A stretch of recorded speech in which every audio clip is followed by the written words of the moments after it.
Alam nyo ba na si Duterte ay paborito ng mga taga-Japan? Hindi lang mga Pinoy, pati na rin mga Japanese.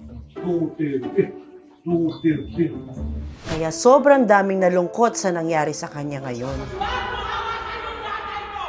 So, ito yung top 3 reason kung bakit paborito ng mga Japanese si Duterte. Number 1 reason, strong leadership at may kamay na bakal. Dito sa Japan, highly respected ang mga leaders na decisive at firm. At kilala si Duterte sa kanyang tapang at malasakit na style of governance, lalo na sa law enforcement at war on drugs. My campaign against drug will not stop until the end of my term. Para sa maraming Japanese, ang ganitong klase ng leader ay isang bagay na hinahangaan. Number 2 reason ay matibay na Philippine-Japan relation dahil sa naging golden age ng relasyon ng dalawang bansa. Noong 2017, nagkaroon ng multi-billion dollar assistance ang Japan para sa infrastructure project sa Pilipinas. Kabilang ang MRT-3 rehabilitation at flood control programs. Number 3 ay close sa mga Japanese leaders si Duterte. Isa sa pinaka-iconic moment ni Duterte dito sa Japan ay ang special ban niya kay Prime Minister Shinzo Abe. Alam mo ba ang Prime Minister mismo ay bumisita sa bahay ni Duterte sa Davao. Isang bihirang gesture ito para sa isang Japanese leader. Patunay na malakas ang personal connection nila. Dahil dito lalo pang lumalim ang respeto ng mga Japanese kay Duterte. Sa lahat ng naging relasyon ng Pilipinas at Japan, walang duda na isa si Duterte sa pinaka-well-received na Pinoy leaders dito. Sabi nga nila,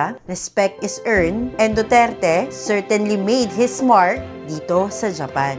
This is Ayumi J, sharing insights and stories. Let's explore more about Japan and its connection to the world.